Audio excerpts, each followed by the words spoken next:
Hello, my name is Diana Dirkby, and I live with paranoid schizophrenia.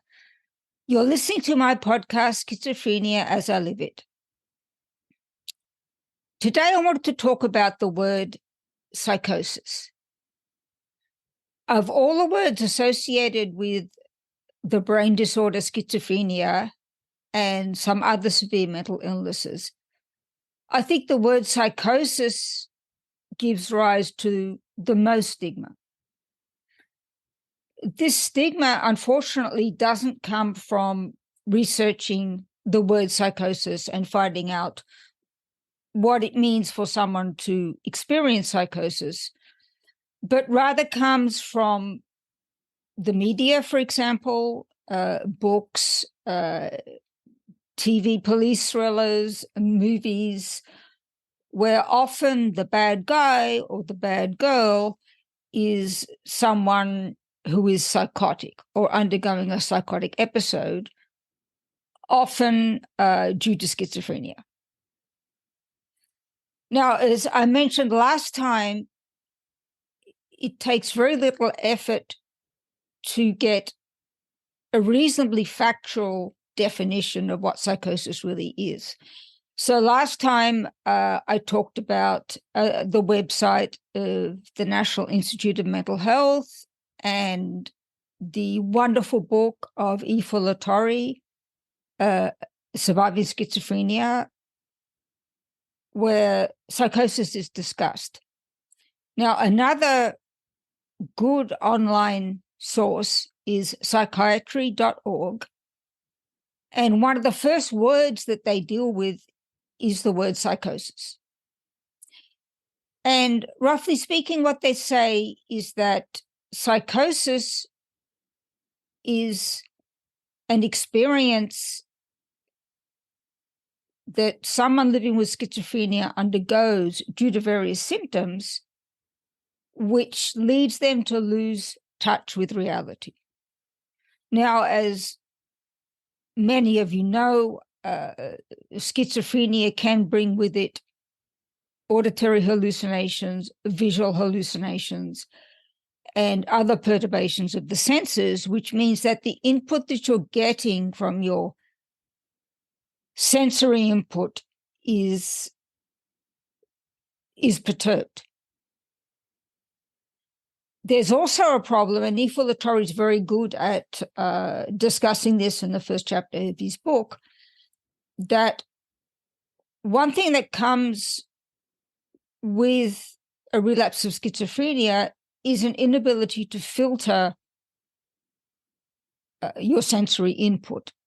And you're actually led to an experience of sensory overload. And in trying to sort out what's actually going on, you can be actually totally overwhelmed because you just see everything, you hear everything, and you just don't know how to prioritize that input. So I think for many people, the word psychosis is scary because even if they know a little bit about schizophrenia, a little bit about other severe mental illnesses, and a little bit about psychosis, this thought that someone is out of touch with reality makes them afraid. But what you have to bear in mind is that this experience of being out of touch with reality is much more frightening for the person undergoing psychosis than it need be for the person witnessing it.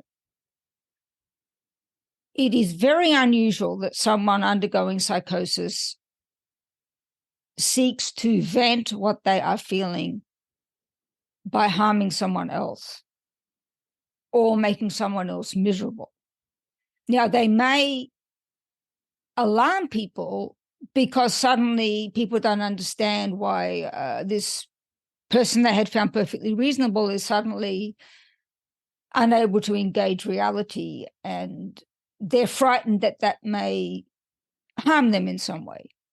So that's reasonably understandable, but what is not really forgivable is that, well, it is forgivable, but it's not really a very intelligent way to behave, is that people do not research psychosis, do not research what it means to undergo psychosis, but they still dish out to the person undergoing psychosis all possible stigmas that they associate with that word. So often they will dump them completely. Often they will ban them from having anything to do with them, having anything to do with their children. This can come from within families. It can also come from within the social circle that the person undergoing psychosis is used to having. So in my experience and in the experience of many others, psychosis unfortunately has resulted in social isolation. Now, social isolation not this time chosen by the person undergoing schizophrenia. That's another symptom that we'll talk about at some other time. But social isolation because the person is suddenly really rejected by other people. It's not something that they imagine. It's not part of their paranoid delusions. They are really rejected because people associate a loss of touch with reality with danger. Now, it's very unusual that someone undergoing psychosis will harm someone else. But it's a very terrifying experience for the person undergoing psychosis. And because of that, they are really extra susceptible to rejection and fear, because that will feed in often to their paranoia, and their paranoia is telling them that they are negatively judged by other people. And that can even go to the extremes of them feeling that other people don't really want them to exist. Now, in my experience, when I've undergone psychosis and paranoia at the same time, the stigma of psychosis has fed in to the paranoia that I feel that everyone wants me to commit suicide. It's a very frightening feeling. I've never acted on it because I'm not basically suicidal. And I'm in the very fortunate position of having a spouse who is my caregiver. And even in my most psychotic state, I always trust him. What I sometimes feel is that the people who want bad things to happen to me also want bad things to happen to my spouse. But the person that I'm actually living with understands me. I feel I can talk to him, and he always advises that I see my psychologist and psychiatrist to get this sorted out. So I'm extremely lucky in that respect. But not everybody living with schizophrenia has that kind of support. And people need to understand that if they victimize someone having a mental health crisis, they have to take some of the blame. I mean, you can't just blame the person undergoing the mental health crisis and say, you know, whatever we dish out, that's fine, because this person's crazy. The way that you react to it, especially if you make the mental health crisis worse, that's your responsibility. And if you know someone with a severe mental illness, you know someone undergoing psychosis, and you want to know how to react, you have a responsibility at least to research it from a reliable source, either by going online or buying a good book like E. Fullatori's book, or really, really thinking about it or getting information about it that is good information, not just something that you get off the TV from your favorite police drama. Now, so in this podcast, I want to take you on a journey through my experience with schizophrenia and what I observed about my mother's experience. She also lived with paranoid schizophrenia, but she was a very different person to me. And so her experience was different. So as I'm always saying, there are as many schizophrenias as there are schizophrenics, and we simply don't have enough people who live with schizophrenia who are prepared to be completely open about their experiences. We need many, many more people to speak up about it and not to be afraid of the ensuing stigma. I also want to take you on a journey through the novel I have written without spoiling it for you if you haven't read it yet. So that novel is under my pen name, Diana Dirkby, and it's called The Overlife, A Tale of Schizophrenia, and it's published with Amazon.com. It's available on the website. And I have a website associated to the book called overliveschizophrenia.com, which has a blog and a podcast. And this is a fictional account of a mother and daughter living with schizophrenia, both living with schizophrenia, based on my experience with myself and with my mother, based very closely on that experience. But because I chose the fiction genre, I had the liberty to leave people out who are not relevant to the story or who would not welcome being in the story. And I have some artistic liberty as well to talk about some things that are not strictly what I lived through, but very close to what I lived through. And it's also very important that you realize it's a book of human interest. It's a book about family. It's a book about relationships. It's not just a book about mental health, because people who live with a mental illness, what we like to call consumers of mental health, they are not defined by their mental illness. There's a lot of other things, a lot of aspects to them, a lot of things in their life that are not related to their mental illness, and they're not defined by their mental illness. And that's one of the things that I've gone through, and many people who live with schizophrenia or severe mental illness go through, that, oh, you're just schizophrenic, that's it. You're schizophrenic, we don't want to have anything to do with you, you're psychotic, all schizophrenics are the same, they're bad news, and we don't want to have anything to do with you. And when you are struggling with your mental health, unfortunately, that's the very time that a lot of people choose to reject you and be afraid of you, and basically to tell you, now that I know that you have a severe mental illness, I really would prefer you are not part of my life, because I have this great life and you may harm it in some way.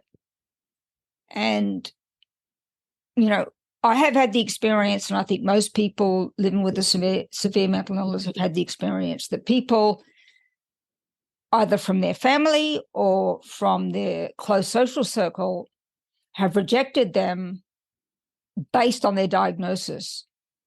And this is absolutely devastating, because the very people you thought that you could trust don't want to know you anymore.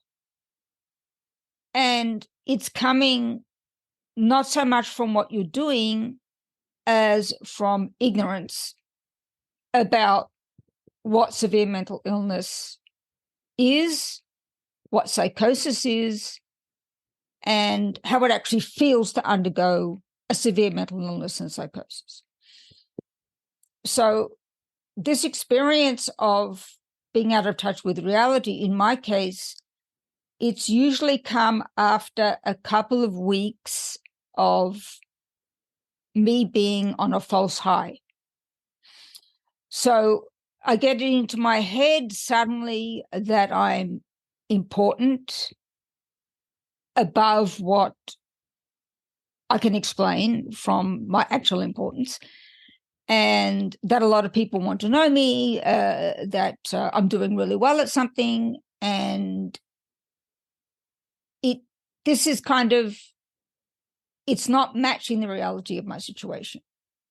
I mean, I'm not ashamed of who I am, but the high that I'm on doesn't match the reality of my situation. And then suddenly the switch flips and I go from being on a false high to being on an extreme low, where I feel that all these people who were praising me have turned against me, and now they're judging me and saying that I'm no good, and they're going very carefully through everything I've done in my life and judging it negatively. And within another few weeks, it gets to the point where I become convinced that they think I'd be better off dead. Now, I've never been tempted to commit suicide, but I have had the experience of thinking everybody wants me to.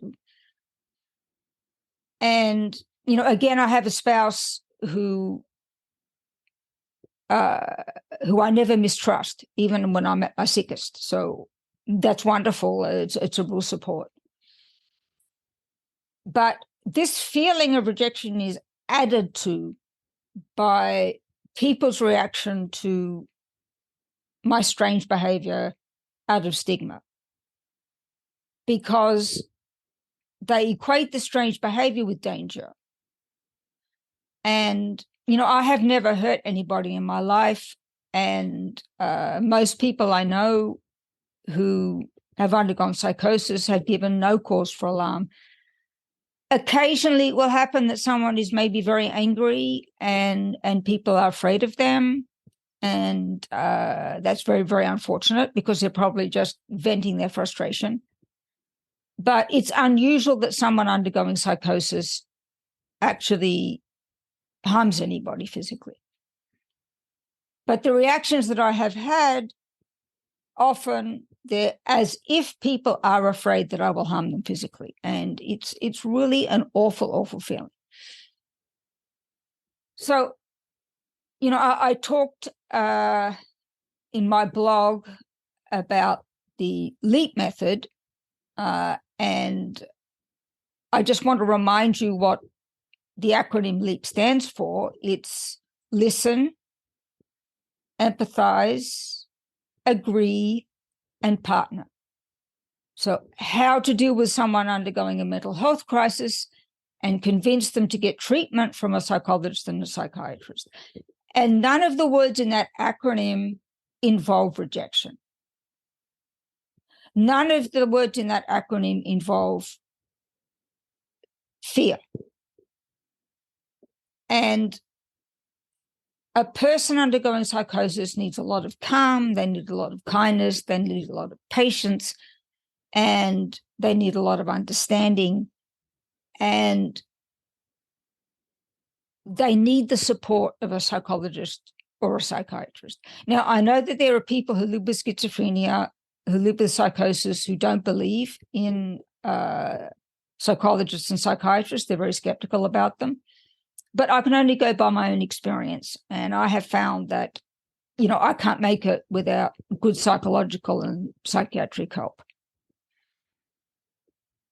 Just working on the psychosis and the other symptoms of schizophrenia to get me to a stage where the symptoms are manageable. So in this podcast, I'm going to take you on a journey through schizophrenia from the factual point of view, and on my personal journey. That's me, not Sarah in the novel, but me. And what I observed as a caregiver for my mother, who also lived with schizophrenia, although she manifested it in a very, very different way. Again, there are as many schizophrenias as there are schizophrenics. We need many, many more people living with schizophrenia to speak up about how they actually feel. I will also take them on a journey, without spoiling the book, through my novel, The Overlife, A Tale of Schizophrenia, which is now published on Amazon.com. And I will talk about Sarah and Jody, who were the daughter and mother characters in that book, and their journey with schizophrenia. And I want you to be aware that in the novel, there's a lot of material which is not related to mental illness. It's a human interest story as well. It's a story about family. It's a story about relationships. And something that cannot be said too often is that someone living with a mental illness is not defined by their mental illness. They're not schizophrenic, therefore, like every other person with schizophrenia. They have their own personal story, and they have many aspects of their life that have nothing to do with their mental illness that often get ignored because of the stigma and because people want an excuse to reject them just in case they're harmful, just in case they're dangerous. And often many sides of your personality, many sides of your activity are simply ignored because people don't want to let the light in. They want an excuse to keep you out of their life.